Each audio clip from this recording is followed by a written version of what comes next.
Hello everyone. In continuation to our topic operations planning, now we are going to see what do we mean by capacity planning. Capacity planning's objective is basically to match whatever level of operations we have to the market demand, to the level of market demand. So we try to find out answers for the following questions. That is one, what kind of capacity is required or needed and how much capacity is needed. When is this capacity needed? So we try to look for an answers to these things while doing our capacity planning. Why capacity planning is required? Main purpose is to meet the customer demand in time. And if I don't do proper planning, it will affect my cost efficiency in operations. And it will enable me to do proper scheduling system while doing a proper capacity planning. Any capacity creation requires an investment, so definitely we need a planning for it.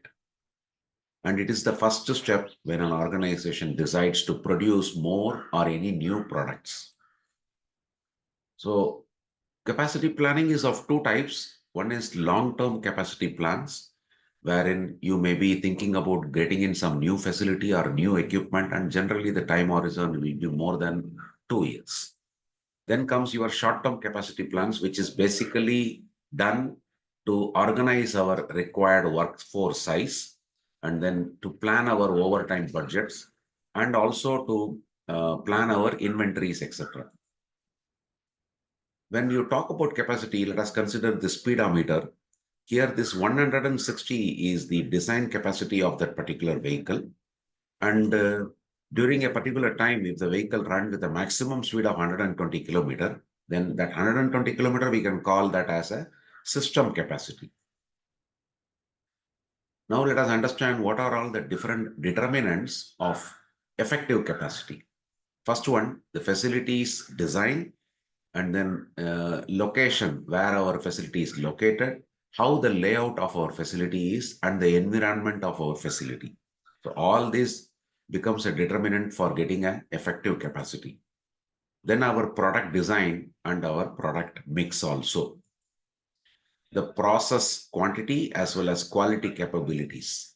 How our process capability is and how much quantity we can produce using our process. Then human factors such as job content, job design, motivation, how the people who are working are getting motivated, how their compensation is, their salary and their perks, etc. How well they are trained and how they are developing themselves and their experience.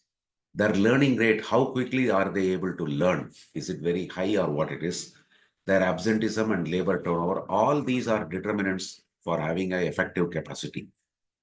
Then comes your operational factors like scheduling, how well we are maintaining our materials, or how well we are managing our maintenance, and then our quality assurance, our maintenance policies, what type of preventive maintenance policy we have, what type of breakdown maintenance policy and predictive maintenance policy, and then our equipment breakdowns also.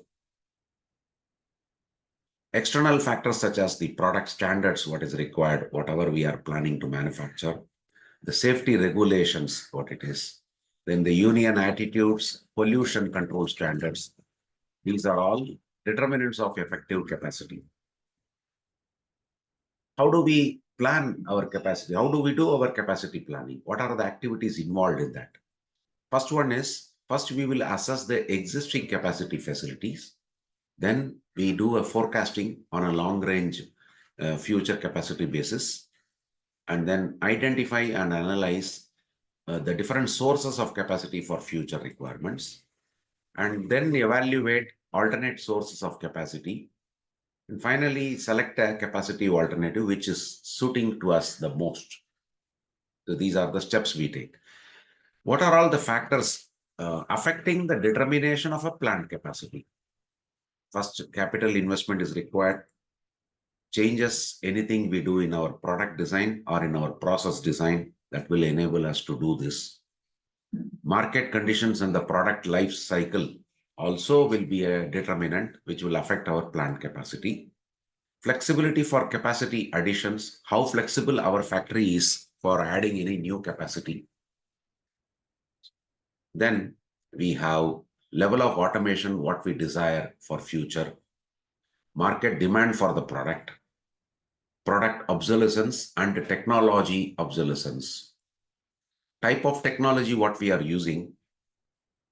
So these are some of the determinants. Then factors which are all going to affect the capacity planning.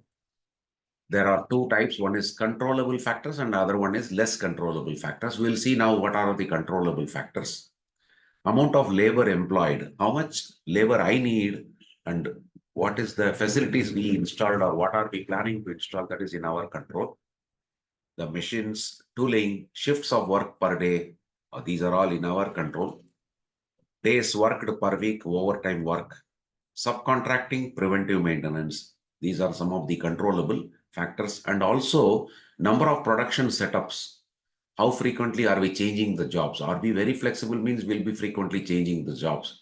Now, if you are doing a continuous run, then there may not be much of changes in the jobs. Means every time you need not do a setup. So that is also in our control, what type of jobs we are expecting to do.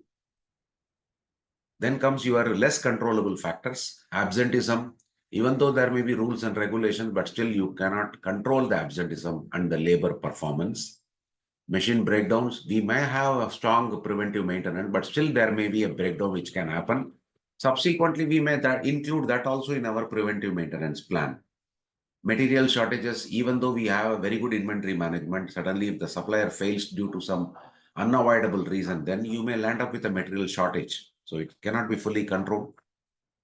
Scrap and rework, strike, lockout, fire accidents, natural calamities, all these are less controllable. We cannot do anything about it.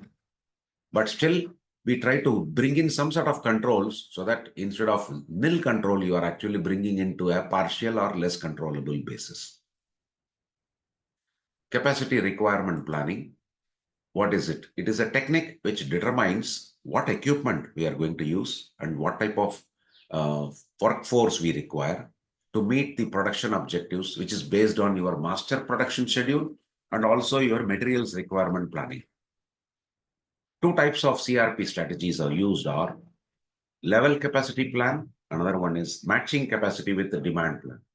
Let us understand first what is level capacity plan. This strategy involves maintaining a constant level of capacity to meet the customer demand. It is often used by the organizations which have a stable and a predictable demand for their products or services. Then only it will be much more beneficial. This is based on produce to stock and then sell later on approach. Inventories rise and fall depending on whether production level exceeds demand or vice versa. Matching capacity with demand plan to match changing customer demand. So whether you may have to increase or decrease your capacity. For example, we may enroll staff for extra shifts or we may roster them for extra shifts when you have too much of orders. And then if there is less number of orders, you may even give them the off for that. You could hire more people in peak periods or subcontract or outsource if necessary. What do we mean by optimum plant capacity? It refers to the level of production which minimizes the cost in the long run.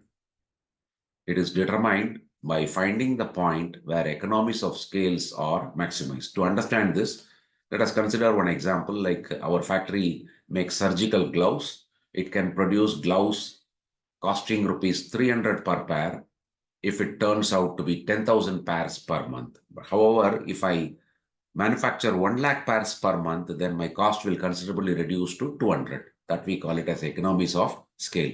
When I increase my production level, cost of course will reduce. Balancing the capacity. It is the procedure of balancing the load as well as the resource capability. Methods of balancing the capacity.